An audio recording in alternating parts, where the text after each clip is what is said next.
Next question है, उत्तर पथ और दक्षिण पथ के बीच कौन सा नगर है? यहाँ पर उत्तर पथ और दक्षिण पथ के बीच में कौन सा नगर था? तो वो हो जाएगा मथुरा। उत्तर पथ और दक्षिण पथ के बीच में मथुरा स्थित था।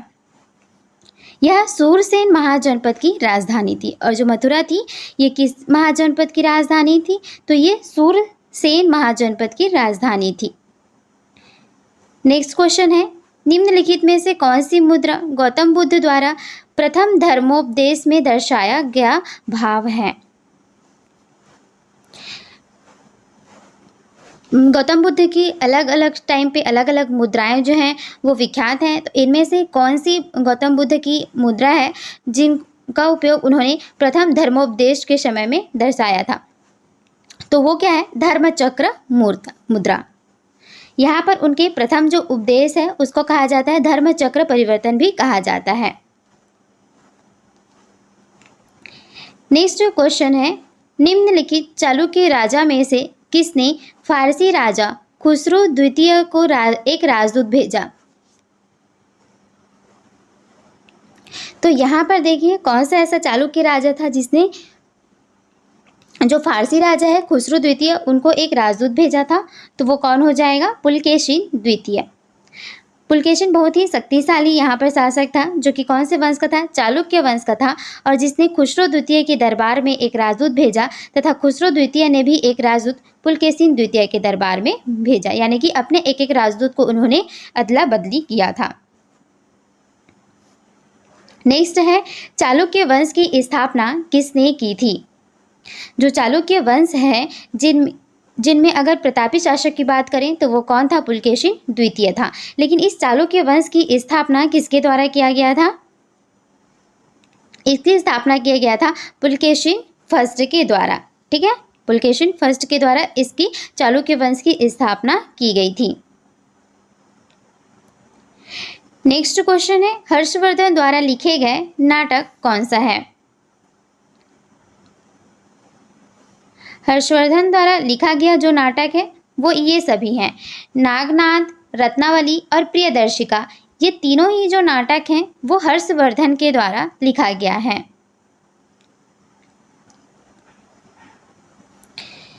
देखिए यहाँ पर हर्षवर्धन जो था वो वर्धन वंश का राजा था और किसका बेटा था?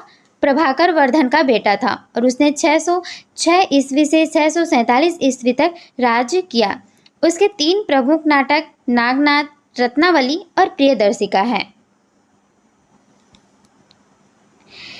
नेक्स्ट क्वेश्चन है, दक्षिण भारत में जैन धर्म किसके नेतृत्व में फैला था? तो जो दक्षिण भारत है वहाँ पर जैन धर्म को फैलाने का काम किसके द्वारा किया गया था? तो वो हो जाएंगे भद्रबाहु। भद्रबाहु के द्वारा दक्षिण भारत में जैन धर्म का प्रचार प्रसार किया गया। और भद्रबाहु ने ही चंद्रगुप्त मौर्य को जैन धर्म की शिक्षा दी थी। तो याद रखिएगा चंद्रगुप्त मौर्य किस धर्म से रिलेटेड थे? तो ये जैन धर्म को मानते थे और इन्हें जैन धर्म की जो शिक्षा है, दीक्षा है, वो किनके द्वारा दिया गया था?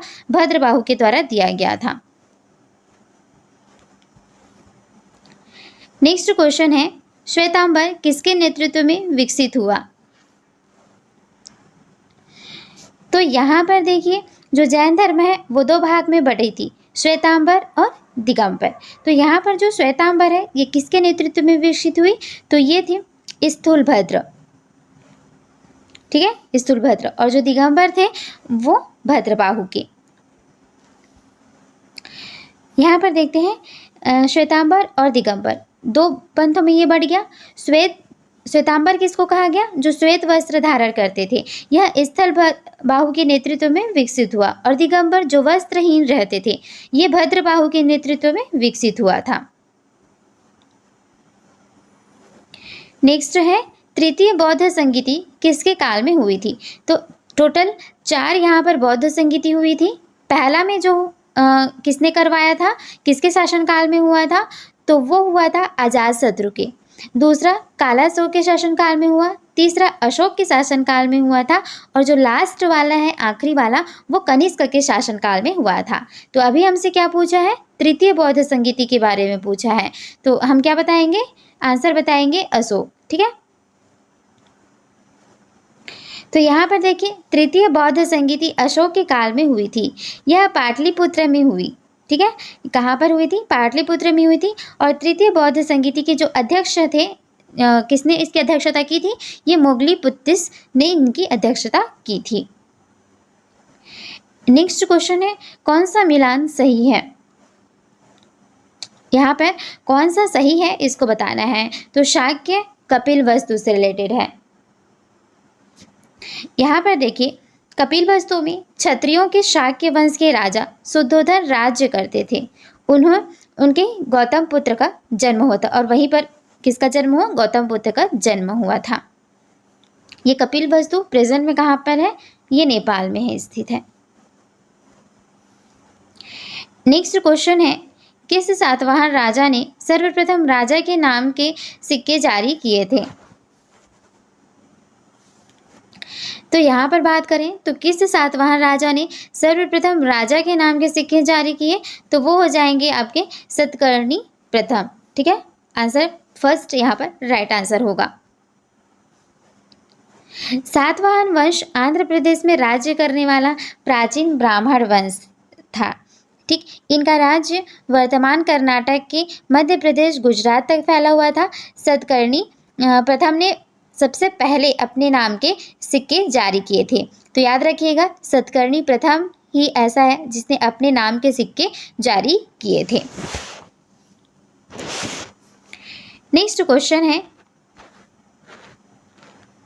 1854 के वुड डिस्पैच का संबंध निम्नलिखित में से किससे है? तो 1854 का जो वुड डिस्पैच है इसका संबंध किससे है?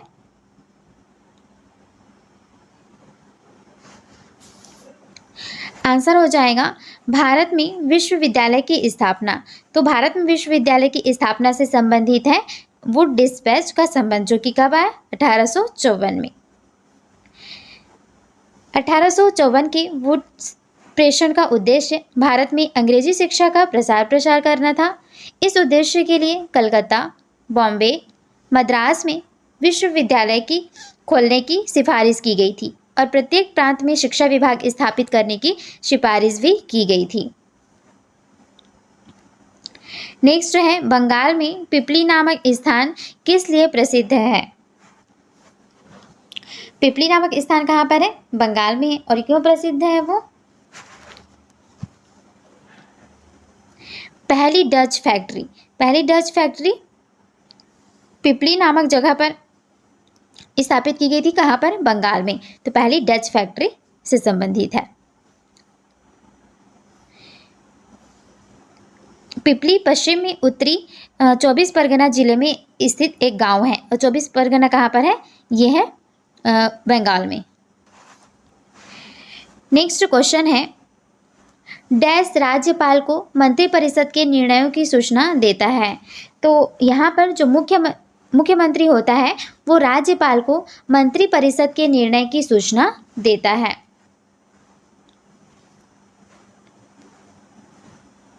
नेक्स्ट क्वेश्चन है, संविधान के अनुसार किसी राज्य का राज्यपाल निम्नलिखित में किसकी सहायता एवं सलाह से अपनी शक्तियों का प्रयोग करता है? तो संविधान के अनुसार जो राज्य का राज्यपाल होता है वो किसकी सहायता एवं सलाह से अपनी शक्तियों का प्रयोग करता है? तो वो हो जाएगा मंत्रिपरिषद। मंत्रिपरिषद जो राज्य मंत्रिपरिषद है इसी के अनुसार यहाँ पर राज्य का जो राज्यपाल है वो राज्य मंत्रिपरिषद की सहायता एवं सलाह से अपनी जो भी शक्तियाँ होती है उसका प्रयोग करता है। नेक्स्ट क्वेश्चन है, डैश की रिपोर्ट पर ही राज्य में राष्ट्रपति शासन हो सकता है। तो यहाँ पर किसकी रिपोर्ट पर राज्य में राष्ट्रपति शासन लागू होगा? तो वो इस राज्यपाल जो होगा ये किसको रिपोर्ट करेगा? ये रिपोर्ट करेगा राष्ट्रपति को। ठीक है, राष्ट्रपति को रिपोर्ट करेगा, उसके बाद में यहाँ पर राष्ट्रपति शासन लागू हो जाएगा उस स्टेट में। नेक्स्ट है, राज्यपाल के जो पद होते हैं उसके लिए उम्र सीमा क्या निश्चित की गई है?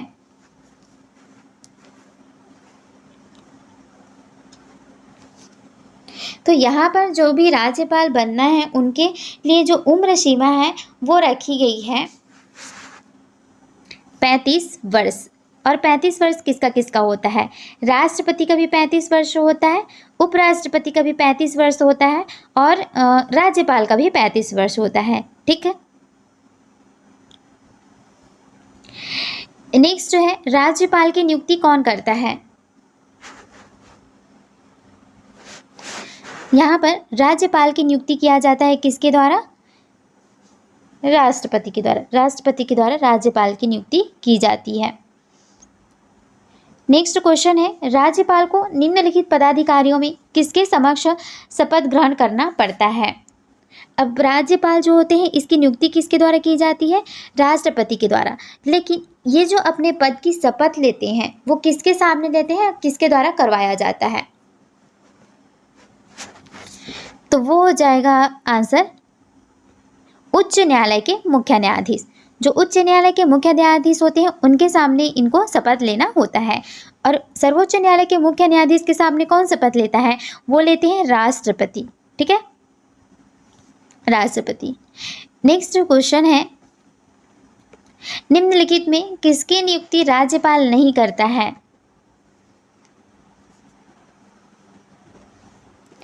किसकी नियुक्ति जो है राज्यपाल के द्वारा नहीं किया जाता है?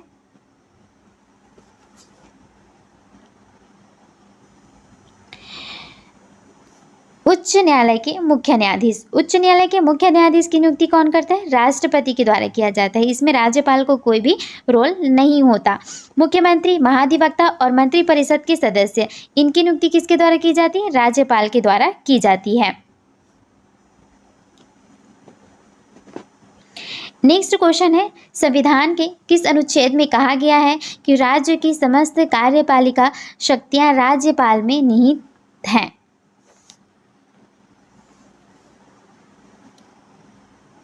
तो संविधान के किस अनुच्छेद में कहा गया है कि राज्य की जो समस्त कार्यपालिका शक्तियां हैं वो राज्यपाल में निहित हैं? तो आंसर क्या हो जाएगा? वो होगा 154। 154 आर्टिकल में ही कहा गया है। नेक्स्ट क्वेश्चन है, संविधान के किस अनुच्छेद में कहा गया है कि प्रत्येक राज्य के लिए एक राज्यपाल होगा? किस आर्टिकल में यहाँ पर राज्यपाल के बारे में बताया गया है? तो ये है आर्टिकल 153। आर्टिकल 153 में कहा गया है कि एक राज्य में एक राज्यपाल होगा। ठीक। और यहाँ पर 154 में कहा गया है कि जो भी राज्य की समस्त कार्यपालिका शक्तियाँ होगी वो राज्यपाल में निहित होगी। ये 154 में कहा गया।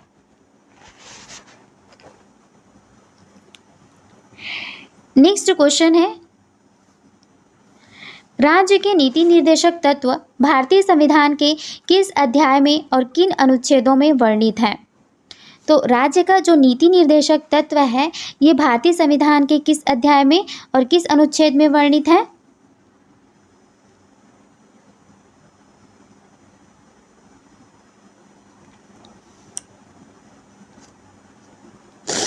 तो ये देखिए, चतुर्थ अध्याय के अनुच्छेद 36 से 51 तक, क्योंकि जो तृतीय अध्याय है ना, तृतीय अध्याय इसके 12 से 35 तक तो आपके क्या है? मौलिक अधिकार हैं। फिर उसके बाद 36 से 51 तक क्या है? राज्य के नीति निर्देशक तत्व हैं। और 51 क में क्या है?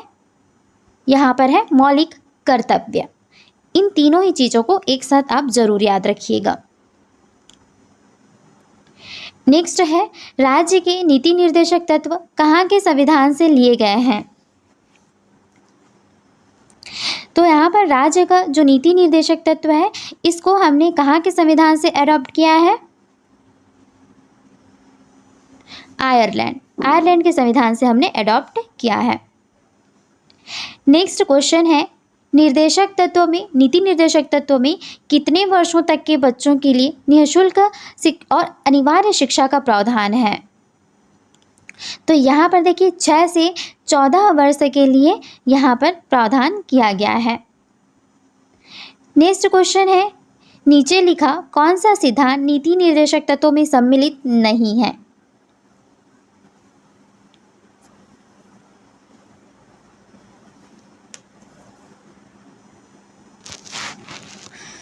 तो देखिए क्या हो जाएगा इसका आंसर।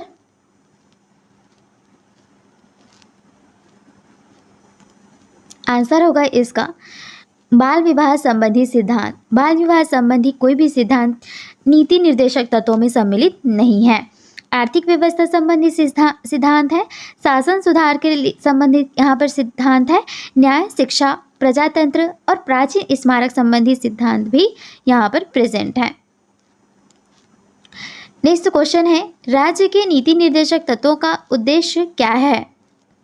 तो राज्य के जो नीति निर्देशक तत्व हैं, इनका एक उद्देश्य है कि सामाजिक लोकतंत्र स्थापित करना है। नेक्स्ट क्वेश्चन है, निम्नलिखित में से किस व्यक्ति के विचारों का प्रभाव राज्य के नीति निर्देशक तत्वों पर दृष्टिगोचर होता है।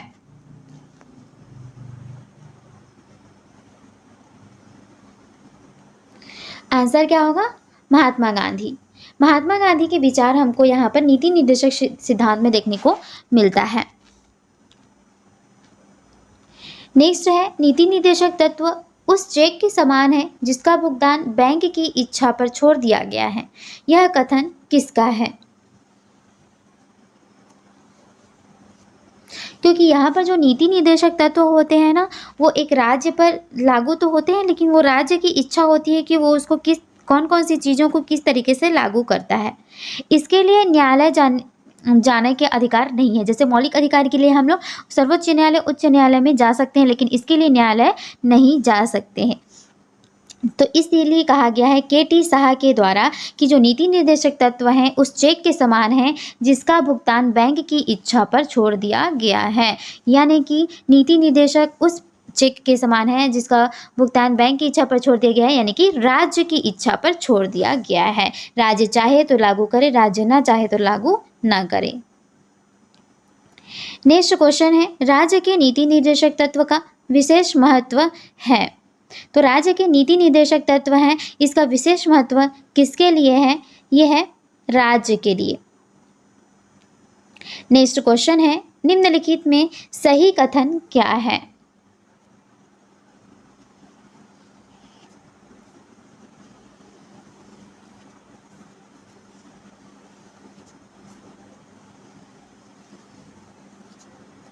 तो चलिए देखते हैं क्या है इसका आंसर। आंसर है, कानून बनाते समय निर्देशक तत्वों का ध्यान रखना राज्य का कर्तव्य है।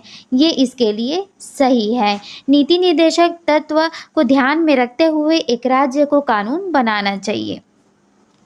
नीति निर्देशक तत्वों को न्यायपालिका का संरक्षण प्राप्त है, बिल्कुल नहीं। मैंने आपको बताया है कि नीति निर्देशक तत्वों के लिए न तो आप उच्च न्यायालय जा सकते हैं, ना ही सर्वोच्च न्यायालय जा सकते हैं। नीति निर्देशक तत्वों को राज्य लागू करने के लिए बाध्य है, बिल्कुल नहीं। राज्य इसके लिए बाध्य नहीं है। राज्य चाहे तो इसको लागू कर सकता है और ना चाहे तो लागू नहीं कर सकता। न्यायालय द्वारा बाध्य प्राप्त है, न्यायालय भी इसको बाध्य नहीं कर सकता किसी भी राज्य को। तो हमारा आंसर क्या हो जाएगा, सी। कानून बनाते समय लेकिन जो भी नीति निर्देशक तत्व है उसको ध्यान में रखते हुए एक राज्य को उसके कर्तव्य या कानून को बनाना चाहिए। ठीक है। नेक्स्ट क्वेश्चन है, नीति निर्देशक तत्वों और मौलिक अधिकारों में कौन सा अंतर नहीं है। जो एक नीति निर्देशक तत्व है और एक मौलिक अधिकार है, उनमें कौन सा अंतर नहीं है।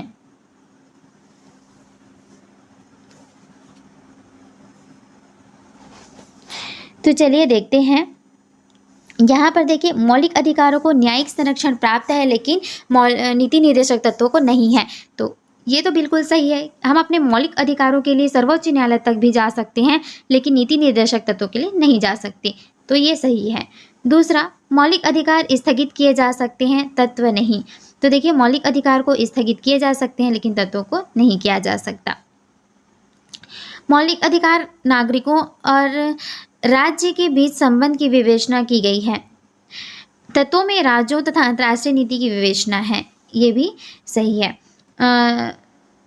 ये तो अंतर नहीं है इसमें। नेक्स्ट है, मौलिक अधिकारों में संशोधन नहीं हो सकता जबकि तत्वों में संशोधन हो सकता है। ये अंतर नहीं है इसका, क्योंकि संशोधन तो दोनों में ही हो सकता है। ऐसा नहीं है कि मौलिक अधिकारों में संशोधन नहीं हो सकता और तत्वों में संशोधन हो सकता है। ठीक है। मौलिक अधिकार में संशोधन करके ही यहाँ पर जो संपत्ति का अधिकार था उसको हटा दिया गया है। नेक्स्ट क्वेश्चन है, निम्नलिखित में कौन एक सही नहीं है? इसमें से आपको जो रॉन्ग है उसको पिक करना है। तो बात करें इस क्वेश्चन की, आंसर क्या हो जाएगी इसकी? भारतीय संविधान की प्रस्तावना को कानूनी मान्यता है। नहीं, ऐसा नहीं है कि भारतीय संविधान की जो प्रस्तावना है इसको कानूनी मान्यता प्राप्त है। प्रस्तावना जो है संविधान का अंग है, तो ये बिल्कुल सही है कि प्रस्तावना जो है उसको संविधान का अंग माना गया है। नेक्स्ट है, भारतीय संविधान की प्रस्तावना है। भारतीय संविधान की जो प्रस्तावना है वो क्या है? एक प्राक्कथन या परिचय है। एक परिचय के रूप में हम प्रस्तावना को समझते हैं, और यह हमारे पूरे संविधान है उसका एक सार यहाँ पर प्रस्तावना में दिया गया है। नेक्स्ट है, निम्नलिखित शब्दों में किस एक का भारतीय संविधान की प्रस्तावना में प्रयोग किया गया है?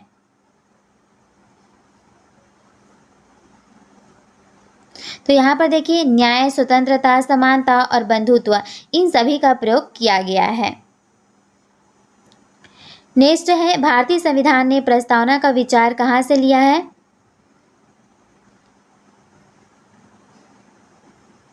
तो भारतीय संविधान ने जो प्रस्तावना है इसका विचार लिया है अमेरिका के संविधान से। नेक्स्ट क्वेश्चन है, 42वें संशोधन द्वारा निम्नलिखित शब्दों में किस एक को भारतीय संविधान की प्रस्तावना में जोड़ा गया है? तो यहाँ पर जो समाजवादी और पंथ निरपेक्ष, ये पहले से मौजूद नहीं थे, इनको 42वें संविधान संशोधन में जोड़ा गया है। नेक्स्ट क्वेश्चन है, भारत छोड़ो आंदोलन कब शुरू हुआ था? भारत छोड़ो आंदोलन ये शुरू हुआ था 1942 में, और इसी आंदोलन के समय में महात्मा गांधी जी के द्वारा एक नारा दिया गया था। उस नारे का नाम क्या है? करो या मरो का नारा। नेक्स्ट है, निम्नलिखित में से किसने स्वराज पार्टी का गठन किया था? तो यहाँ पर स्वराज पार्टी का गठन कब हुआ था? डेट भी ईयर भी याद रखिएगा, 1923। किसके द्वारा किया गया था? चित्तरंजन दास और मोतीलाल नेहरू के द्वारा यहाँ पर किया गया था। तो मोतीलाल नेहरू का तो नाम नहीं है, तो हम लगा देंगे चित्तरंजन दास। नेक्स्ट क्वेश्चन है, जलियांवाला बाग नरसंहार अमृतसर में कब घटी थी? जलियांवाला बाग हत्याकांड कहाँ पर हुआ था? यह हुआ था अमृतसर में। और किस डेट को हुआ था? यह हुआ था 13 अप्रैल 1919 को। नेक्स्ट क्वेश्चन है, स्वराज पार्टी का गठन किस वर्ष हुआ था? मैंने आपको बताया था कि स्वराज पार्टी है, इसका गठन किस वर्ष में हुआ था? 1923 में हुआ था। किसके द्वारा किया गया था? चित्तरंजन दास और मोतीलाल नेहरू के द्वारा किया गया था। नेक्स्ट है, खिलाफत आंदोलन शुरू किया गया था। तो जो खिलाफत आंदोलन है ये भी 1919 में हुई थी। तो ये इसको किसके द्वारा शुरू किया गया था? जो अली बंधु कहे जाते हैं, जिनमें कौन कौन आते हैं? मोहम्मद अली और शौकत अली, इन दोनों को अली बंधु कहा जाता है। इन्हीं के द्वारा यहाँ पर खिलाफत आंदोलन को शुरू किया गया था। नेक्स्ट क्वेश्चन है, महात्मा गांधी द्वारा दांडी मार्च शुरू कब किया गया था? तो दांडी मार्च की शुरुआत 12 मार्च 1930 को शुरू किया गया था। और कब तक चला? ये चला था 6 अप्रैल 1930 तक।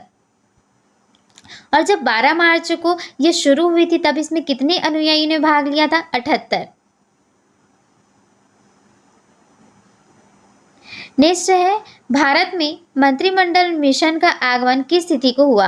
मंत्रिमंडल मिशन यानी कि कैबिनेट मिशन। कैबिनेट मिशन कब आई? ईयर को याद रखिए, 1946। अब डेट देखते हैं, डेट कब हुआ? 23 मार्च 1946 को कैबिनेट मिशन भारत आया था। नेक्स्ट क्वेश्चन है, निम्नलिखित में से कौन एक जलियांवाला बाग हत्याकांड के लिए उत्तरदायी था? General O'Dyer. Next question है, महात्मा गांधी द्वारा भारत में असहयोग आंदोलन नॉन कोऑपरेशन मूवमेंट कब शुरू किया गया था? असहयोग आंदोलन 1920 में महात्मा गांधी के द्वारा शुरू हुआ था। फिर ये चलती रही और 1922 में ये अंत हुई। क्यों अंत हो गई? अब 5 फरवरी को 1922 को यहाँ पर चौरा चौरी कांड हो जाती है, जिसके कारण यहाँ पर गांधी जी बहुत ही ज़्यादा परेशान हो जाते हैं और दुखी हो जाते हैं, और इनके द्वारा फिर 22 फरवरी 1922 को असहयोग आंदोलन को गांधी जी के द्वारा वापस ले लिया जाता है।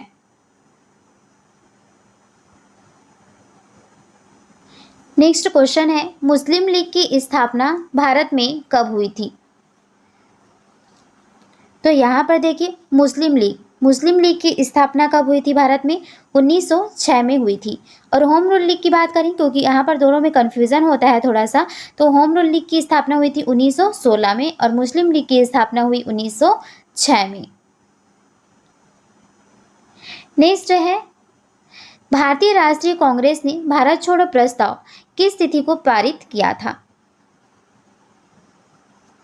तो यहाँ पर देखिए, भारतीय राष्ट्रीय कांग्रेस के द्वारा भारत छोड़ो जो प्रस्ताव है, इसको 8 अगस्त 1942 को यहाँ पर प्रस्ताव किया गया, और ये कब स्टार्ट हो गई? 9 अगस्त को ये स्टार्ट हो गई थी। फिर नेक्स्ट क्वेश्चन है, सर स्टैफोर्ड क्रिप्स द्वारा क्रिप्स योजना प्रस्तावित हुई थी। तो स्टैफोर्ड क्रिप्स के द्वारा जो क्रिप्स योजना है, ये कब प्रस्तावित हुई थी? ये भी हुई थी मार्च 1942 में। इसी को ही महात्मा गांधी के द्वारा पोस्ट डेटेड चेक कहा गया था।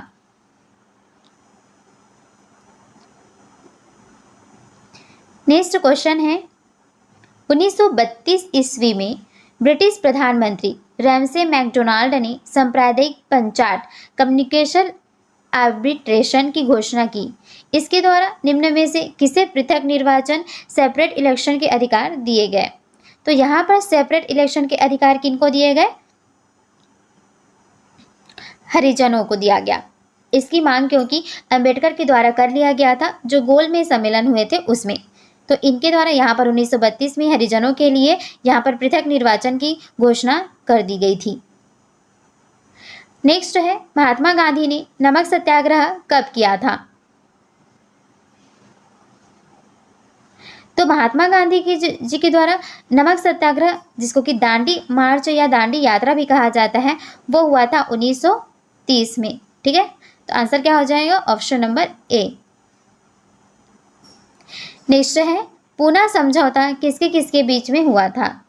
तो पूना समझौता ये हुआ था महात्मा गांधी और अंबेडकर के बीच में।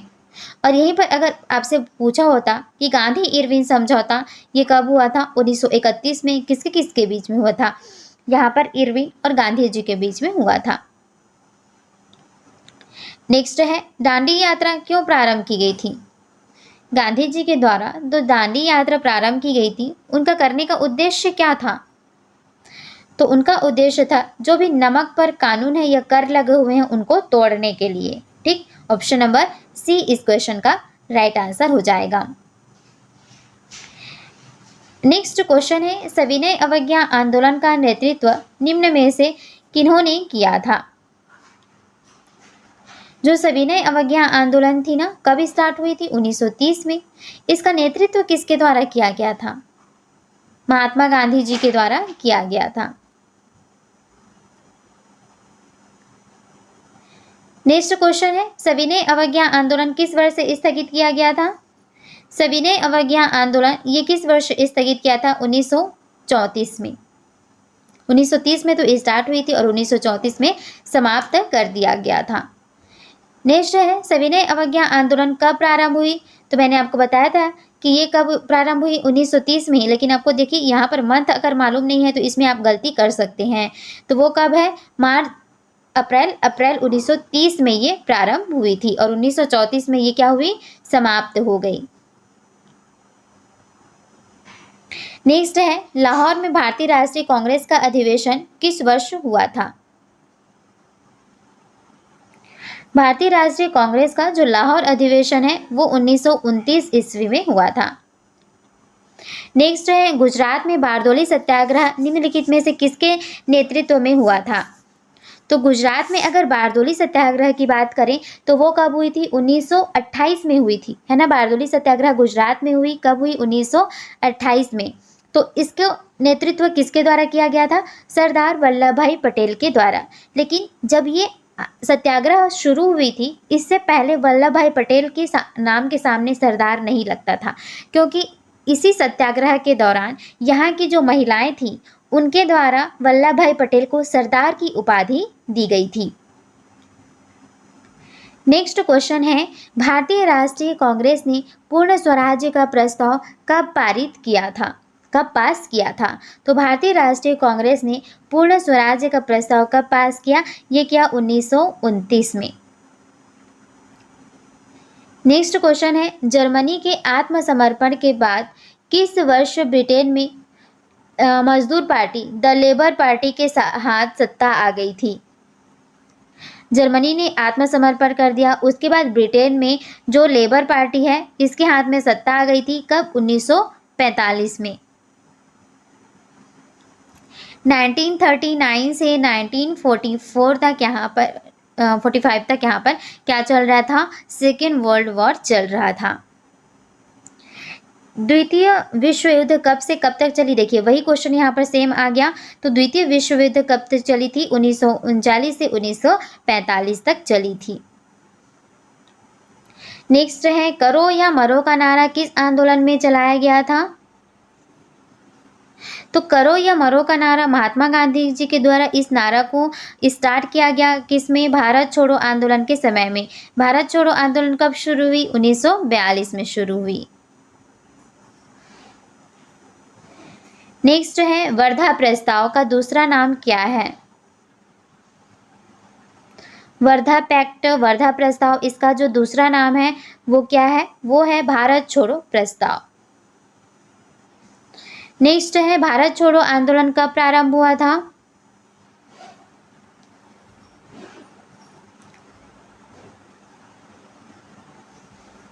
भारत छोड़ो आंदोलन ये कब प्रारंभ हुआ, अगस्त 1942 ईस्वी में। भारत छोड़ो आंदोलन किसके नेतृत्व में प्रारंभ हुआ था, महात्मा गांधी के नेतृत्व में।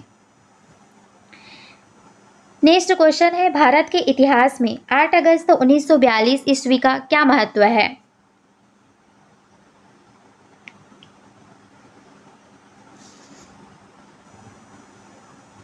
महात्मा गांधी द्वारा आयोजित भारत छोड़ो आंदोलन 8 अगस्त को ये प्रस्ताव पारित हुआ और 9 अगस्त से ये स्टार्ट हो गई। नेक्स्ट है, द्वितीय विश्व युद्ध के दौरान नेविल चैम्बरलेन के त्यागपत्र के पश्चात ब्रिटेन का प्रधानमंत्री कौन था। तो जब द्वितीय विश्व युद्ध हुई तो उस टाइम पे जो नेविल चैम्बरलेन था उसने त्यागपत्र दे दिया और इसके पश्चात ब्रिटेन का जो प्रधानमंत्री बना वो कौन बना, वो बना विंस्टन चर्चिल।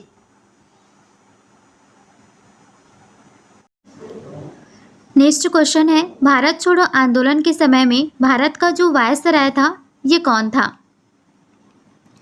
तो जब 1942 में भारत छोड़ो आंदोलन शुरू हुई थी, जिसको कि किसने स्टार्ट किया था, महात्मा गांधी जी के द्वारा स्टार्ट किया था। तो इस समय में भारत का जो वायसराय था वो कौन था, वो था लिनलिथगो। ठीक है, याद रखिएगा ये क्वेश्चन पूछा जाता है, तो लिनलिथगो था इस समय वायसराय।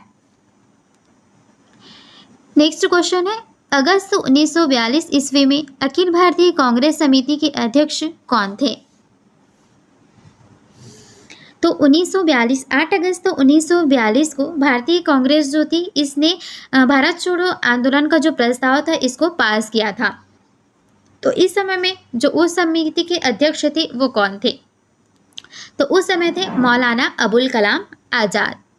और यहाँ पर कांग्रेस की जो भी अधिवेशन होते थे उसमें सबसे ज़्यादा समय तक अध्यक्षता करने वाले व्यक्ति भी अगर पूछा जाए तो वो कौन है, मौलाना अबुल कलाम आज़ाद। नेक्स्ट क्वेश्चन है, सत्यार्थ प्रकाश किसकी रचना है। सत्यार्थ प्रकाश ये रचना है किसकी, स्वामी दयानंद सरस्वती की। ठीक है, इसमें एक बहुत कन्फ्यूज़न होता है इन सब चीज़ों में, तो थोड़ा ट्रिक बनाकर याद रखिएगा। सरस्वती, सरस्वती जी की अगर कृपा मिल जाए तो बुद्धि आती है, तो बुद्धि में क्या जलेगी? प्रकाश जलेगी। तो इस तरीके से याद रखिएगा।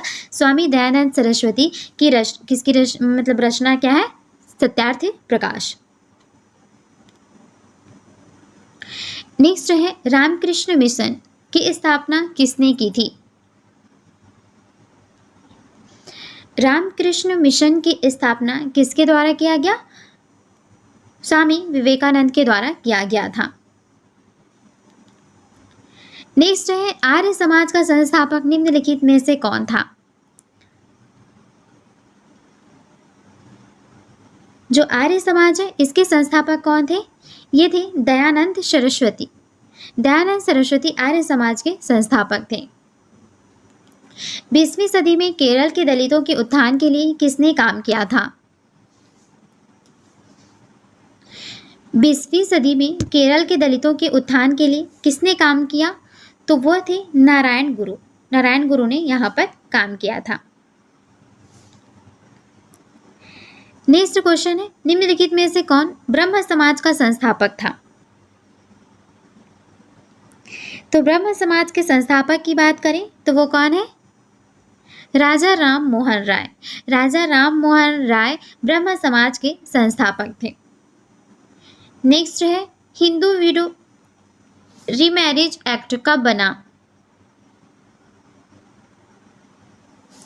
हिंदू विडो रीमैरिज एक्ट कब बना? ये बना 1856 ईस्वी में। ठीक है, 1856 ईस्वी में। ब्रह्म समाज का उद्देश्य निम्नलिखित में से कौन सा था? ब्रह्म समाज का जो उद्देश्य था ये था धार्मिक सुधार करना।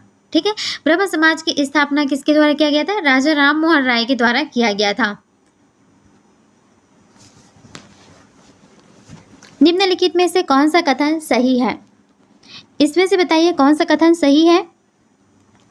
तो ये देखिए दयानंद सरस्वती ने मूर्ति पूजा की निंदा की थी। नेक्स्ट है कौन सा जोड़ा सही है?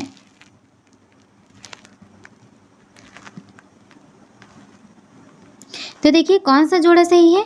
तो राजा राम मोहन राय ने ब्रह्म समाज की स्थापना की थी। तो ये तो सही है। तो क्या हो जाएगा? ये राइट आंसर हो जाएगा।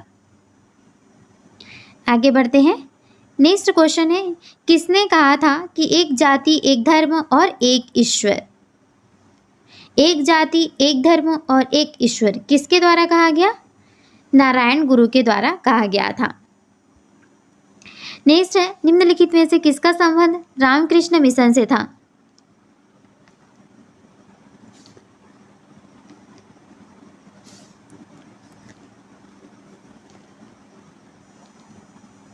स्वामी विवेकानंद। स्वामी विवेकानंद का संबंध किससे था? रामकृष्ण मिशन से। नेक्स्ट क्वेश्चन है सत्यशोधक समाज के संस्थापक कौन थे? सत्यशोधक समाज के संस्थापक थे ज्योतिबा फूले।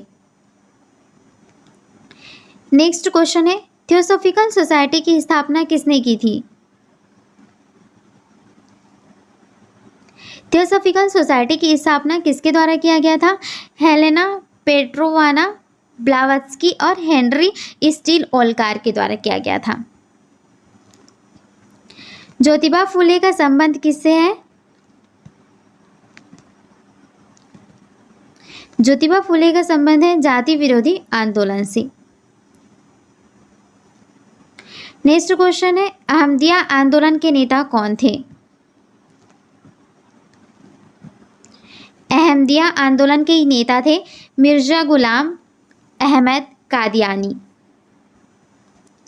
नेक्स्ट है तत्वबोधिनी सभा का संस्थापक कौन था?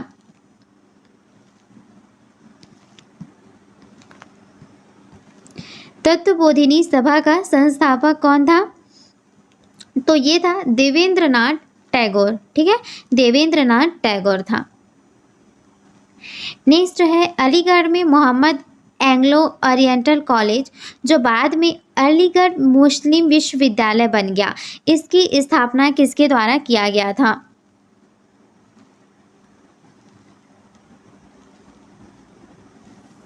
तो देखिए अलीगढ़ में जो मोहम्मद एंग्लो ओरिएंटल कॉलेज है, इसकी स्थापना किसके द्वारा किया गया था? सर सैयद अहमद खां के द्वारा स्थापना किया गया था। नेक्स्ट क्वेश्चन है, प्रार्थना समाज के संस्थापक कौन थे? प्रार्थना समाज के जो फाउंडर थे, संस्थापक थे, वो कौन थे? आत्माराम पांडुरंग। पश्चिमोत्तर सीमा प्रांत में समाज सुधार के लिए अब्दुल गफ्फार खां के नेतृत्व में एक आंदोलन प्रारंभ किया गया था। इस आंदोलन का क्या नाम था? तो इस आंदोलन का नाम था खुदाई खिदमतगार आंदोलन। नेक्स्ट है, निम्नलिखित कथनों में राजा राम मोहन राय के बारे में क्या सत्य है? तो राजा राम मोहन राय के बारे में जो सत्य कथन है वो क्या हो जाएगा? उनका विश्वास था कि पश्चिम संस्कृति ही भारतीय समाज को जागृत कर सकती है। वे चाहते थे कि भारतीय तार्किक एवं वैज्ञानिक तरीके अपनाएं। नेक्स्ट है, मुस्लिम समाज में सबसे बड़ा समाज सुधारक निम्नलिखित में से कौन था?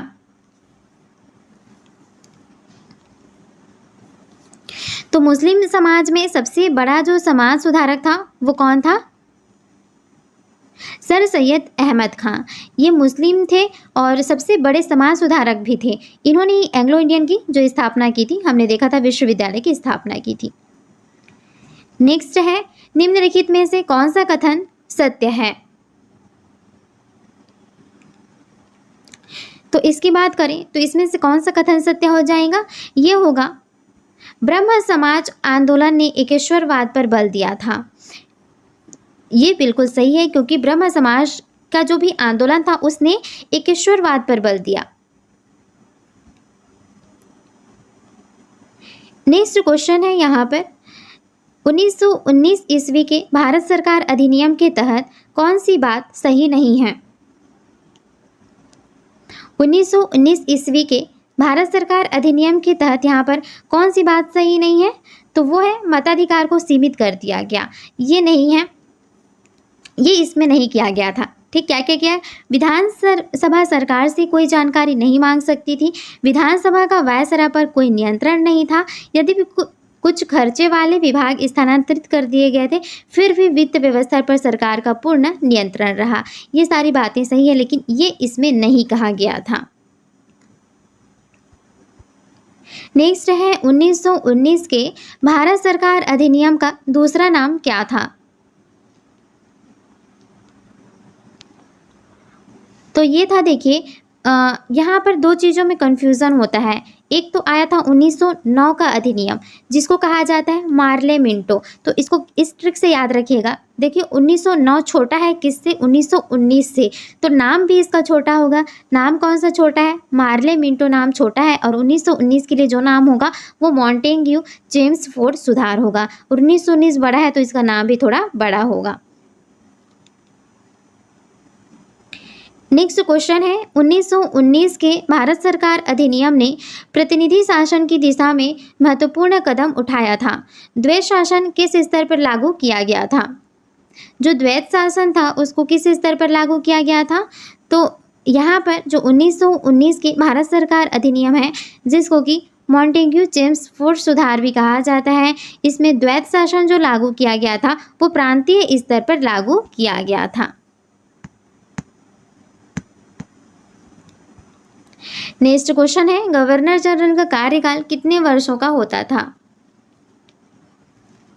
जो गवर्नर जनरल होते थे इनका कार्यकाल इस टाइम पर 5 वर्ष का होता था। याद रखिएगा, 5 वर्ष का होता था। नेक्स्ट है, 1919 ईस्वी के अधिनियम के द्वारा प्रांतीय सरकार को डैश था। तो जो प्रांतीय सरकार थी वहाँ पर प्रांतीय स्तर पर द्वैत शासन की तो स्थापना कर दिया गया था, और प्रांतीय स्तर पर जो सरकार थी इनको शक्तिशाली बनाया गया था। नेक्स्ट है, 1919 की ईस्वी के अधिनियम के द्वारा प्रशासन के क्षेत्र में कौन सा यहाँ पर काम किया गया? तो विकेंद्रीकरण की नीति को प्रोत्साहन दिया गया था। विकेंद्रीकरण की नीति को प्रोत्साहन दिया गया था। नेक्स्ट है, 1919 ईस्वी के भारत सरकार अधिनियम के अनुसार विधान परिषद का कार्यकाल कितने वर्षों का होता था? 1919 ईस्वी का जो भारत सरकार अधिनियम है, इनके अनुसार जो विधान परिषद है, इनका जो कार्यकाल है वो कितने वर्षों का होता था? 3 वर्षों का होता था। नेक्स्ट क्वेश्चन है 1857 ईस्वी के विद्रोह के अनेक कारण थे। निम्न में से कौन सा कारण 1857 ईस्वी के विद्रोह के कारण नहीं था? तो यहाँ पर देखिए 1857 का जो विद्रोह हुआ था उसके तो बहुत से कारण देखे थे, लेकिन यहाँ पर अंग्रेजों द्वारा भारतीयों का आर्थिक शोषण ये इसका कारण नहीं था।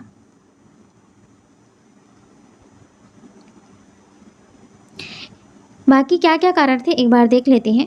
भारतीय शासकों का असंतोष धार्मिक कारण था और आर्थिक समृद्धि था, लेकिन आर्थिक शोषण नहीं था। ठीक है, नेक्स्ट है 1857 ईस्वी के विद्रोह का सबसे महत्वपूर्ण परिणाम यह हुआ, क्या हुआ कि यहाँ पर जब 1857 का विद्रोह हुआ तो उस टाइम पे विद्रोह ने भविष्य में भारत की आज़ादी के लिए लड़े जाने वाले संग्राम में हमेशा ही एक स्थायी प्रेरणा का काम किया।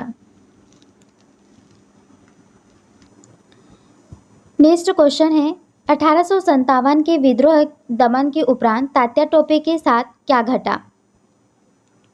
तो 1857 की जो क्रांति हुई थी, विद्रोह हुई थी, उसमें दमन के उपरांत तात्या टोपे के साथ क्या हुआ था? तात्या टोपे वह अपने साथी के विश्वासघात के कारण पकड़ा गया और फांसी पर लटका दिया गया था। ठीक, नेक्स्ट है 1857 के विद्रोह का तात्कालिक कारण क्या था? 1857 का जो विद्रोह हुआ था उसका जो तत्कालीन कारण था वो था चर्बी वाले कारतूसों का मामला था। ठीक है, नेक्स्ट है किस वर्ष भारत में ईस्ट इंडिया कंपनी के शासन का अंत हुआ था? तो ईस्ट इंडिया जो कंपनी है इसके शासन का अंत कब हुआ? ये हुआ 1857 ईस्वी में ही। ठीक है, और फिर 1858 से जो भी शासन था वो क्राउन के हाथ में चला गया था। नेक्स्ट है 1857 ईस्वी के विद्रोह के समय बिहार में क्रांतिकारियों का नेता कौन था? जब 1857 ईस्वी की क्रांति विद्रोह हो रही थी तो उस समय बिहार में क्रांतिकारियों का नेता जो था वो कौन था? वो था कुंवर सिंह। नेक्स्ट है निम्नलिखित में से कौन सा कथन गलत है? इसमें से कौन सा रॉन्ग है उसको बताना है।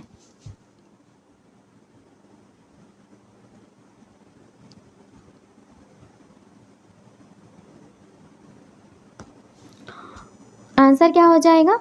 1857 ईस्वी के विद्रोह के लिए अंग्रेजी शिक्षा उत्तरदायी थी। ठीक है, ये इसमें से गलत है, अंग्रेजी शिक्षा का कोई यहाँ पर रिलेशन नहीं था इसमें। नेक्स्ट 1857 ईस्वी के विद्रोह का आरंभ, इसका आरंभ कहाँ से हुआ?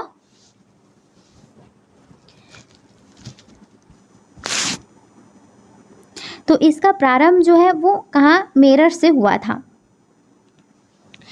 नेक्स्ट क्वेश्चन है डॉक्ट्राइन ऑफ लैप्स, हड़प की नीति अपनाई गई थी किसके द्वारा?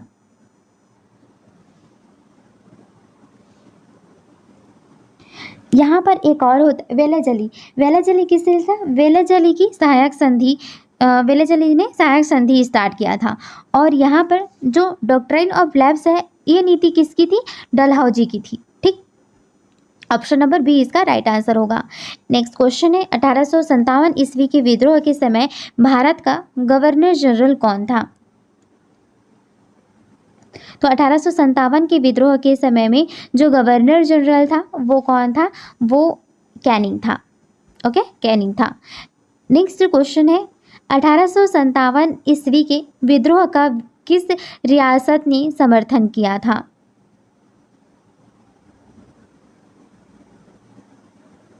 तो 1857 का जो विद्रोह था उसको ऐसा कौन सा रियासत था जिसने समर्थन दिया था? तो ये था हैदराबाद की रियासत ने।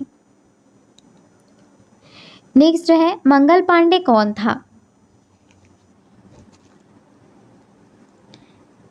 जो मंगल पांडे था इसने ही 1857 की जो क्रांति थी इसको स्टार्ट की थी। ये कौन था? ये था कंपनी के सेना का सिपाही था एक। नेक्स्ट है निम्न में से कौन सा 1857 ईस्वी के विद्रोह का नेता नहीं था? तो 1857 जो विद्रोह था इसका नेता कौन नहीं था? तो इसमें से देखिए मान सिंह नहीं था, बाकी कुंवर सिंह कहाँ से थे? बिहार से थे। रानी लक्ष्मीबाई कहाँ से थी? ग्वालियर से। तो यहाँ पर जो नाना साहब थे वो कहाँ से थे? कानपुर से लड़ रहे थे, लेकिन मान सिंह यहाँ पर इनसे रिलेटेड नहीं है। नेक्स्ट क्वेश्चन है 1857 ईस्वी के विद्रोह में कानपुर में क्रांतिकारियों का नेता कौन था? तो हमने अभी देखा कानपुर से कौन लड़ रहे थे? नाना साहब थे। नेक्स्ट क्वेश्चन है निम्नलिखित में से किसने 1857 ईस्वी के विद्रोह को भारतीय स्वाधीनता का प्रथम युद्ध नहीं माना था? तो किसने नहीं माना? R.C. मजूमदार ये नहीं माने थे कि 1857 का जो विद्रोह है ये भारतीय स्वाधीनता का प्रथम युद्ध है करके। नेक्स्ट है ग्रेट हिस्टोरिकल पर्सनैलिटीज से क्वेश्चन अब हम देखते हैं। नेक्स्ट क्वेश्चन है निम्नलिखित में से किन्हें शुक्ला ध्वज भी कहा जाता था? शुक्ला ध्वज। वीर चिला राय असम के कोच राजवंश के एक सेनापति थे और अपने बड़े भाई नर नारायण के साम्राज्य विस्तार में उन्होंने महत्वपूर्ण भूमिका निभाई थी। वह कोच राजवंश के संस्थापक शासक महाराजा विश्व सिंह के पुत्र थे और असम सरकार वीर चिलाराय पुरस्कार प्रदान करती है, जो बहादुर व्यक्तियों को प्रदान किया जाने वाला सर्वोच्च सम्मान भी है। नेक्स्ट क्वेश्चन है शिवाजी की जल सेना के प्रमुख का क्या नाम था? शिवाजी की जो जल सेना थी उनके प्रमुख का नाम क्या था? वो था कान्होजी आंग्रे। शाहजी भोसले और जीजाबाई के घर शिवनेर में जन्मे शिवाजी को वर्ष 1637 में अपने पिता से पूना की जागीर विरासत में मिली। अपनी सैन्य रणनीति के माध्यम से शिवाजी ने दक्कन और पश्चिमी भारत में भूमि का अधिग्रहण किया। वर्ष 1674 में रायगढ़ में शिवाजी को मराठों का राजा घोषित किया गया। उन्होंने एक मजबूत सेना और नौसेना की स्थापना की। भारतीय नौसेना की पश्चिमी कमान का नाम INS आंग्रे है, जिसे शिवाजी की जल सेना के प्रमुख कान्हो आंग्रे के नाम से जाना जाता है। शिवाजी को गुरिल्ला युद्ध का मास्टर भी माना जाता है। नेक्स्ट क्वेश्चन है सत्यार्थ प्रकाश की रचना किन्होंने की थी? तो देखिए इसको हमने एक ट्रिक से देखा हुआ था कि सत्यार्थ प्रकाश की रचना किसने किया था? स्वामी दयानंद सरस्वती के द्वारा किया गया था। इनके बारे में थोड़ी जानकारी हम देख लेते हैं। स्वामी दयानंद सरस्वती एक दार्शनिक, एक सुधारक और एक आर्य समाज के संस्थापक थे। उन्होंने गुरु स्वामी विरजानंद थे, उनके जो गुरु थे गुरु स्वामी विरजानंद थे। उन्होंने वेदों की पुनः सुधारात्मक शिक्षाओं का लक्ष्य रखा। उन्होंने सत्यार्थ प्रकाश की रचना की। उन्होंने पुरुषों और महिलाओं के लिए शिक्षा और समान अधिकारों को प्रोत्साहित किया। उन्होंने जाति व्यवस्था, अंधविश्वास, पशु बलि की निंदा की और पहला DAB हाई स्कूल लाहौर में स्थापित भी किया। नेक्स्ट है मीराबाई निम्नलिखित में से किनकी शिष्या थी? तो Mirabai Guru Ravidas. Option number D इसका राइट आंसर हो जाएगा। नेक्स्ट क्वेश्चन है, यहाँ पर देख लेते हैं। गुरु रविदास भक्ति आंदोलन के एक संत, दार्शनिक, कवि, समाज सुधारक थे जो जाति प्रथा के उन्मूलन हेतु किए गए प्रयासों के लिए जाने जाते हैं। उनका जन्म वाराणसी में लगभग 1377 ईस्वी में हुआ था। वह कबीर और गुरु नानक देव के समकालीन थे। रविदास के भक्तिगत गीतों को सिख ग्रंथ गुरु ग्रंथ साहिब में शामिल किया गया था और मीराबाई जो है रविदास की शिष्या थी। नेक्स्ट क्वेश्चन है निम्नलिखित में से कौन केरल के एक समाज सुधारक और स्वतंत्रता सेनानी थे और जिनको नायर समुदाय के कल्याण हेतु काम करने वाली संस्था नायर सर्विस सोसाइटी के संस्थापक के रूप में माना जाता है? तो ये है मन्नथु पद्मनाभ पिल्लई। वह केरल के समाज सुधारक और स्वतंत्रता सेनानी थे। उन्हें नायर समुदाय के कल्याण के लिए काम करने वाली संस्था नायर सर्विस सोसाइटी के संस्थापक के रूप में जाना जाता है। उन्होंने मंदिर प्रवेश से संबंधित वायकोम और गुरुवर सत्याग्रह में भाग लिया था। नेक्स्ट है, किनकी मृत्यु के बाद उन्हें गरीब नवाज, गरीबों का हितैषी की संज्ञा दी गई। किनको यहाँ पर गरीब नवाज की संज्ञा दी गई थी? ख्वाजा मोइनुद्दीन चिश्ती को। वह एक फारसी सूफी संत थे जिन्होंने दक्षिण एशिया में चिश्ती सिलसिले की स्थापना की और इस्लामी सूफी रहस्यवाद के प्रसार में योगदान दिया। उनकी मृत्यु के बाद से उन्हें गरीब नवाज, गरीबों की हितैषी के रूप में जाना जाता है। नेक्स्ट है, थियोसॉफिकल सोसाइटी की स्थापना किसने की थी? तो यहाँ पर देखिए, थियोसॉफिकल सोसाइटी है, इसकी स्थापना किसके द्वारा किया गया था? हेलेना पेट्रोवना ब्लांस्की और हेनरी स्टिल ओलकार के द्वारा किया गया था। नेक्स्ट क्वेश्चन है, तत्वबोधिनी सभा का संस्थापक कौन था? तत्वबोधिनी जो सभा है, इसके संस्थापक थे देवेंद्र नाथ ठाकुर। ठीक है, देवेंद्र नाथ ठाकुर के द्वारा तत्वबोधिनी सभा का स्थापना किया गया था। नेक्स्ट है, चित्तरंजन दास को और किस अन्य नाम से पूरा देश पुकारता है? देशबंधु। चित्तरंजन दास को पूरा देश किस नाम से पुकारता है? देशबंधु के नाम से पुकारता है। नेक्स्ट क्वेश्चन है, अकाल तख्त की स्थापना किस सिख गुरु ने की थी?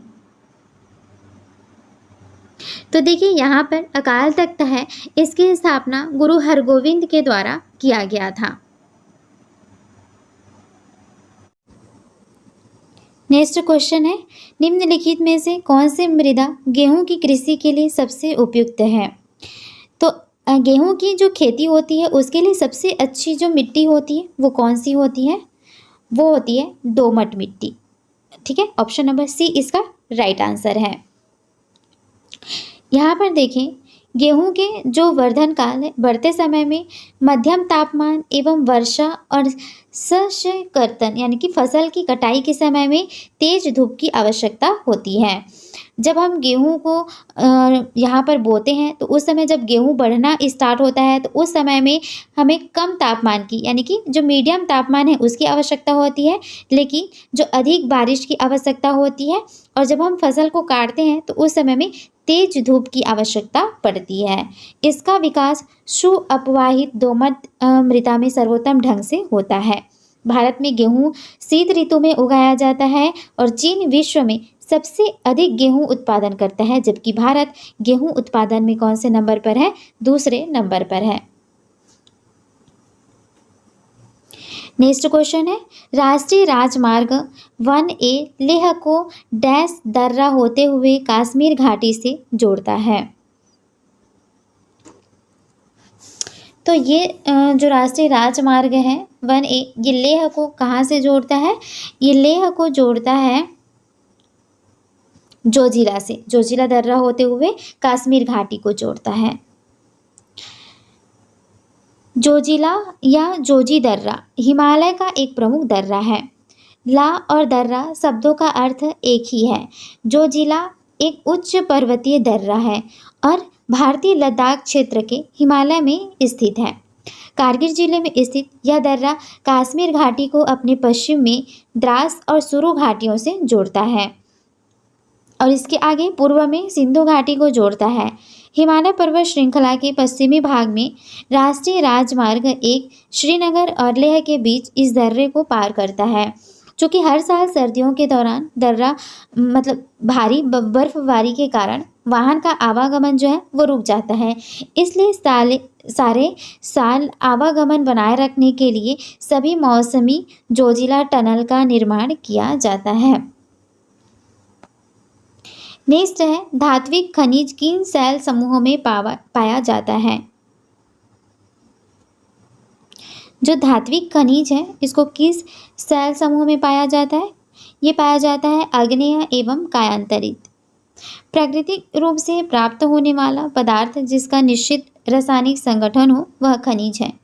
संरचना के आधार पर खनिजों को मुख्यतः धात्विक और अधात्विक खनिजों में वर्गीकृत किया गया है। धात्विक खनिजों में धातु कच्चे रूप में होती है। धात्विक खनिज, अग्नेय और यांत्रिक शैल समूह जिसमें विशाल पठारों का निर्माण होता है, इसमें पाए जाते हैं। नेक्स्ट है, पाक जल डमरू मध्य किनको अलग करता है?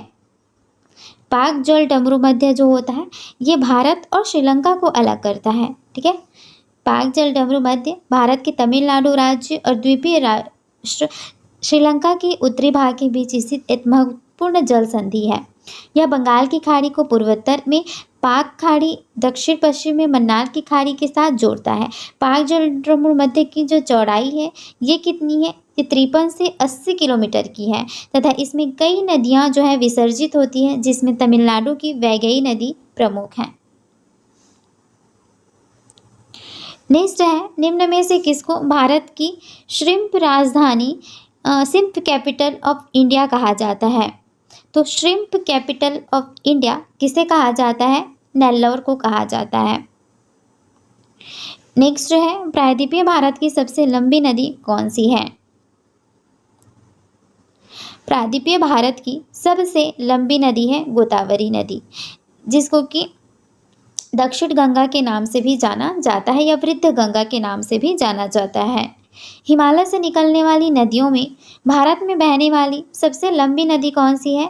गंगा नदी है, जिसकी लंबाई कितनी है? 25 किलोमीटर है, यानी कि 2525 किलोमीटर है। जबकि प्रायद्वीपीय भारत में बहने वाली सबसे बड़ी नदी गोदावरी नदी है, जिसकी लंबाई कितनी है? 1500 किलोमीटर है। नेक्स्ट क्वेश्चन है, सुनहरा रेशा से अभिप्राय क्या है? सुनहरा रेशा से अभिप्राय है पटसन। पटसन को सुनहरा रेशा के रूप में जाना जाता है। यह जलोढ़ मृदा में अच्छे ढंग से विकसित होता है और इसे उच्च तापमान, भारी वर्षा और आर्द्र जलवायु की आवश्यकता होती है। यह फसल उष्णकटिबंधीय क्षेत्रों में उगाई जाती है। भारत और बांग्लादेश पटसन के लिए अग्रणी उत्पादक हैं। ठीक है, इसको भी याद रखिएगा। ये कौन से क्षेत्रों में उगाई जाती है? उष्णकटिबंधीय क्षेत्रों में उगाई जाती है। उच्च तापमान की आवश्यकता होती है, भारी बारिश की आवश्यकता होती है और आर्द्र जलवायु की भी आवश्यकता होती है। किसमें? जलोढ़ मृदा में अच्छी ढंग से ये विकसित होती है। पटसन को सुनहरा रेशा भी कहा जाता है। ये सारे पॉइंट्स हैं, इसको याद रखिएगा। नेक्स्ट है, टिहरी बांध किस नदी पर बना हुआ है? टिहरी बांध की बात करें तो ये देखिए भागीरथी नदी पर बना हुआ है ना।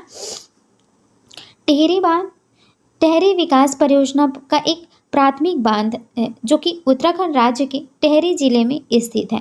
इसे स्वामी रामतीर्थ सागर बांध भी कहते हैं। यह बांध हिमालय की दो महत्वपूर्ण नदियों पर बना है, जिनमें से एक है गंगा नदी की प्रमुख सहयोगी नदी भागीरथी और दूसरी भीलगंगा नदी, जिनके संगम पर इसे बनाया गया है।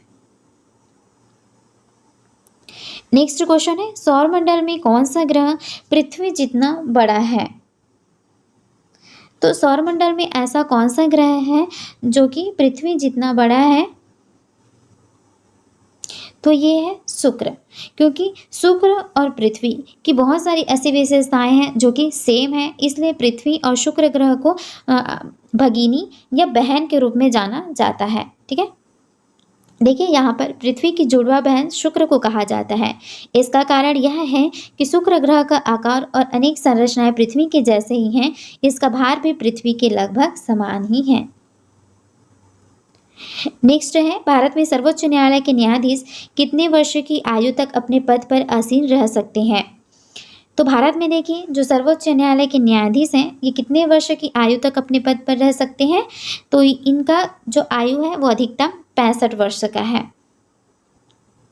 नेक्स्ट है, लोकसभा की वर्तमान सदस्य संख्या जो कि 545 है, इसमें किस वर्ष तक बदलाव नहीं लाया जा सकता?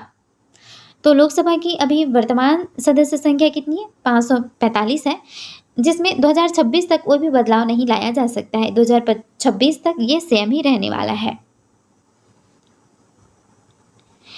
नेक्स्ट है, यदि राष्ट्रपति त्यागपत्र देता है या उसे हटा दिया जाता है या उसकी मृत्यु हो जाती है तो इस स्थिति में उस पद का कार्यभार कौन संभालेगा? तो जो उपराष्ट्रपति होगा ना, ये उनके जो पद है उसको संभालेंगे। नेक्स्ट है, आरंभ में निर्वाचन आयोग का एक सदस्य निकाय हुआ करता था, यानी इसमें केवल एक ही निर्वाचन आयुक्त होता था। क्या आप बता सकते हो कि यह एक सदस्य निकाय वाली प्रणाली किस वर्ष तक चली थी? तो 1945 तक ये सेम ही रहने वाला है। नेक्स्ट है, भारत में सर्वोच्च न्यायालय के न्यायाधीश कितने वर्ष की आयु तक अपने पद पर आसीन रह सकते हैं?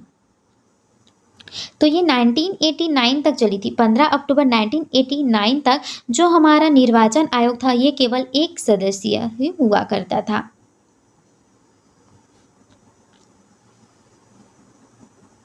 नेक्स्ट क्वेश्चन है, भारतीय संविधान के किस अनुच्छेद के तहत लोकसभा में अनुसूचित जातियों और जनजातियों के लिए आरक्षण दिया गया है? तो अनुसूचित जाति और अनुसूचित जनजाति इनके लिए जो आरक्षण है ये किस में है? ये आर्टिकल 330 में है। ठीक है, अनुच्छेद 330 में है। नेक्स्ट है, अंडमान निकोबार द्वीप समूह का न्याय क्षेत्र किस न्यायालय की देखरेख में आता है? तो जो अंडमान निकोबार है ना, ये किसके अंतर्गत आता है? पोर्ट ब्लेयर में कलकत्ता हाई कोर्ट जो है उसके अंतर्गत आता है। नेक्स्ट है, सुप्रीम कोर्ट के जजों की संख्या को कौन बदल सकता है? सुप्रीम कोर्ट में कितने जज रहेंगे इनकी संख्या को चेंज करने का जो अधिकार है ये किसके पास है? सांसद के पास है। ये कानून के द्वारा जो सांसद होते हैं ये सुप्रीम कोर्ट के जो जजों की संख्या होती है इसको चेंज भी कर सकते हैं। नेक्स्ट है, सुप्रीम कोर्ट के मुख्य न्यायाधीश के रूप में कार्य करने के लिए व्यक्ति को उच्च न्यायालय में कम से कम कितने वर्ष तक कार्य करना चाहिए?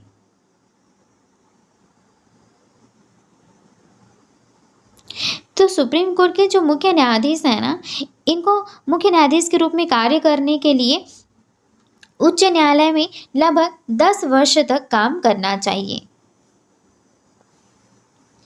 नेक्स्ट है, दिल्ली को एनसीटी यानी कि राष्ट्रीय राजधानी प्रदेश संविधान के किस संशोधन से बनाया गया? तो दिल्ली को राष्ट्रीय राजधानी का दर्जा कौन से संविधान संशोधन में दिया गया? 69वां संविधान संशोधन। ये कब हुआ था? 1991 में हुआ था, जिसके अंतर्गत दिल्ली को विशेष केंद्र शासित प्रदेश का दर्जा दिया गया। एनसीटी की स्थापना कब हुई? 1 फरवरी 1992 को पूर्ण हुई थी। नेक्स्ट क्वेश्चन है, भारत में एक राज्य में कार्यकारी शक्ति के संदर्भ में निम्नलिखित में से कौन सा कथन सही है? कार्यकारी शक्ति के संदर्भ में बताना है कौन सा सही है।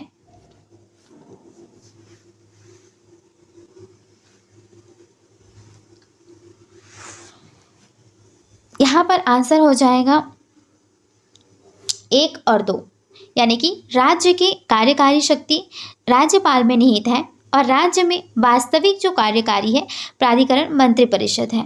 ठीक है, अब बक्सर के युद्ध से रिलेटेड कुछ क्वेश्चन है। बक्सर का युद्ध कब लड़ा गया था? सन 1764 में बक्सर का युद्ध लड़ा गया था। बक्सर की लड़ाई ब्रिटिश ईस्ट इंडिया कंपनी की सेनाओं और बंगाल, अवध और मुगल साम्राज्य सहित भारतीय राज्यों के गठबंधन की संयुक्त सेना के बीच वर्ष 1764 में लड़ी गई थी। 1765 ईस्वी में इलाहाबाद की संधि के द्वारा ये जो युद्ध है ये खत्म हुआ था। नेक्स्ट है, बक्सर की लड़ाई में अपनी सेना का नेतृत्व करने वाले ब्रिटिश जनरल डैश थे। तो यहाँ पर देखिए, जो 1757 का प्लासी का युद्ध था उसमें अंग्रेजों की तरफ से कौन था? रॉबर्ट क्लाइव था। लेकिन जो बक्सर का युद्ध था उसमें अंग्रेजों की सेना की तरफ से कौन था? हेक्टर मुनरो था। तो यहाँ पर देखिए, बक्सर की लड़ाई 22 अक्टूबर 1764 को हेक्टर मुनरो के नेतृत्व में ब्रिटिश ईस्ट इंडिया कंपनी की कमान और बंगाल के नवाब मीर कासिम की संयुक्त सेना के बीच लड़ी गई थी। अवध के नवाब और मुगल बादशाह शाह आलम द्वितीय भी इनके साथ थे। पटना से लगभग 130 किलोमीटर पश्चिम में गंगा नदी के तट पर स्थित बंगाल के क्षेत्र के भीतर एक छोटे से गढ़वाले शहर बक्सर में लड़ी गई ब्रिटिश ईस्ट इंडिया कंपनी के लिए एक निर्णायक जीत थी। नेक्स्ट क्वेश्चन है, डैश की संयुक्त सेना ने 1764 में बक्सर की लड़ाई में अंग्रेज के खिलाफ लड़ाई लड़ी थी। तो यहाँ पर कौन कौन था? यहाँ पर था सुजाउद्दौला, मुगल सम्राट शाह आलम द्वितीय और मीर कासिम। सुजाउद्दौला अवध से था, शाह आलम द्वितीय मुगल सम्राट था और ये मीर कासिम था। बंगाल से। तो इन्हीं तीनों के द्वारा यहाँ पर बक्सर का युद्ध अंग्रेजों के खिलाफ लड़ा गया था। नेक्स्ट है, मीर कासिम ने ईस्ट इंडिया कंपनी को डैश के जिलों को देकर बंगाल के नवाब के रूप में मीर जाफर की जगह ली।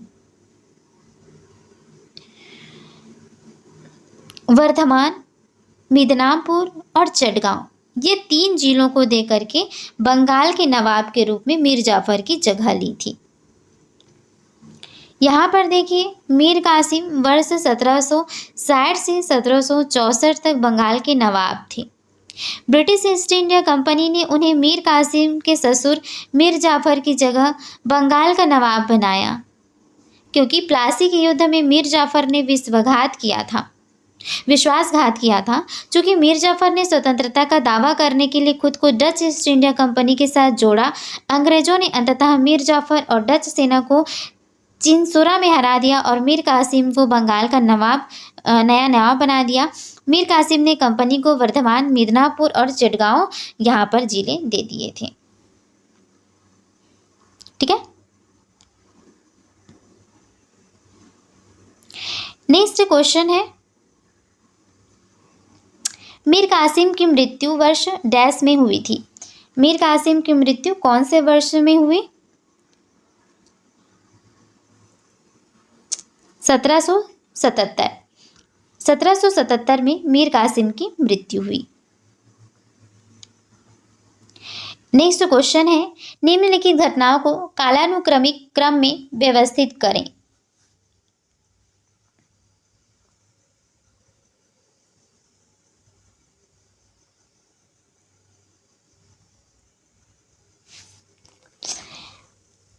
देखिए, सबसे पहले बाबर ने इब्राहिम लोदी को कब हराया?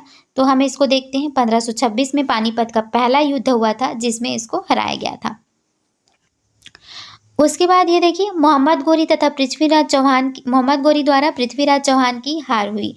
तो ये कब हुआ? ये तराइन की द्वितीय 1192। East India company,